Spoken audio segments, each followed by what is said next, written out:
Now, the golden calf is a pretty well-known story, so I'm not going to go through it in enormous detail. I just want to point out a couple of things that sometimes get lost in the shuffle as we think about this story.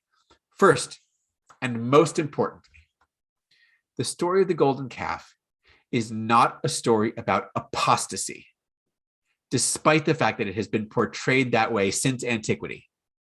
It's not about apostasy. When the Israelites make the calf, what do they say?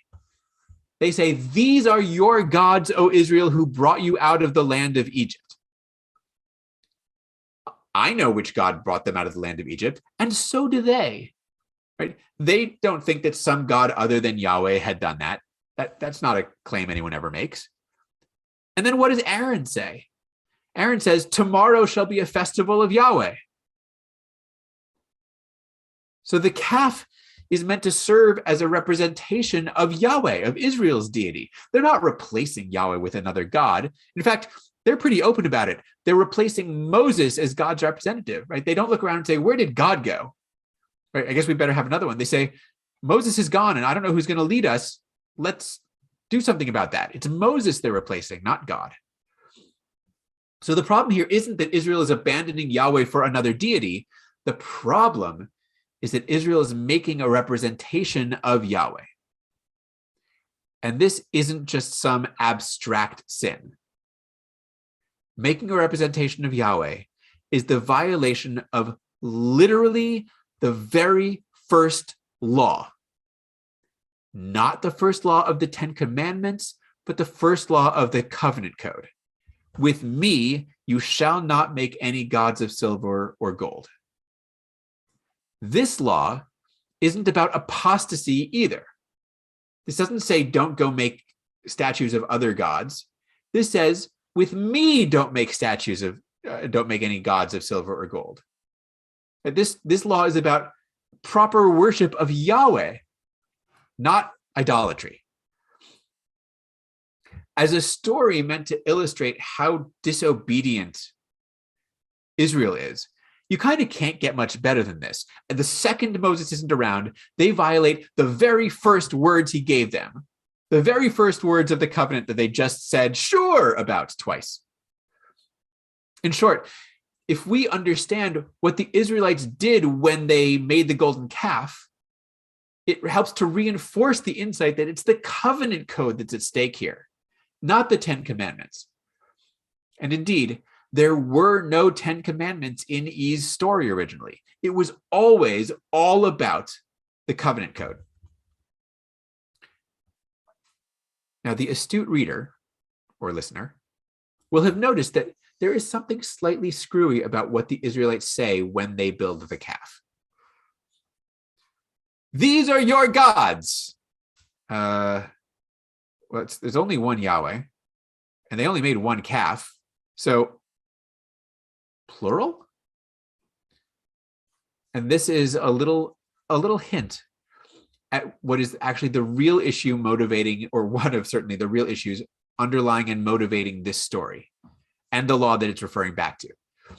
What we have here is a story set in Israel's mythical past, but one that's meant as a commentary on the present of the authors and their audience.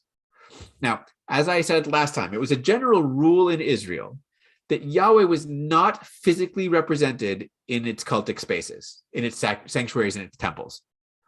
But this is a rule that was broken quite notoriously in the Bible by the king Jeroboam in the generation after Solomon.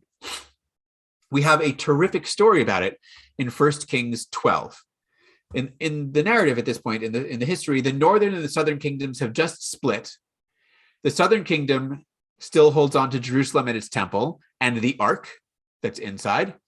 And so the northern king, Jeroboam, is concerned that everyone, even the northerners, are going to be making their pilgrimages down to Jerusalem, where they've got this awesome ark.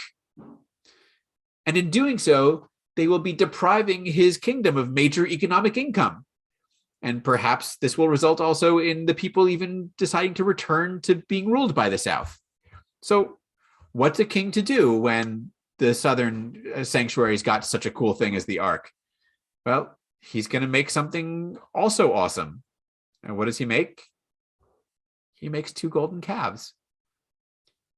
And he puts one of them in the south of his kingdom in Bethel and one in the north up in Dan. He's not establishing new sanctuaries here. These are old sanctuary sites. He's just giving them something like new and exciting for the people to come worship. And Jeroboam isn't committing apostasy either. He's not saying go worship some other god. These are still sanctuaries dedicated to Yahweh. And while Jeroboam is castigated throughout the rest of Israel's history for having done this, at no point in those castigations is he ever accused of apostasy, of worshiping foreign gods. He's just accused of improperly setting up calves to worship Israel's God. And now for the punchline. What does Jeroboam say when he sets up his 2 calves? You guessed it. These are your gods, O Israel, who brought you out from the land of Egypt. So this weird plural in our Exodus story is weird only within its story world context. A reader of Kings, or someone maybe familiar even just with the traditional language around these northern calves, these people would immediately hear this phrase, these are your gods, O Israel, who brought you out of the land of Egypt, and know what it was referring to. Jeroboam's calves in this way are turned into the contemporary version of Israel's greatest moment of sin. But actually, it's the calves of Jeroboam that came first. And the golden calf story of Exodus is a polemic aimed at those northern shrines.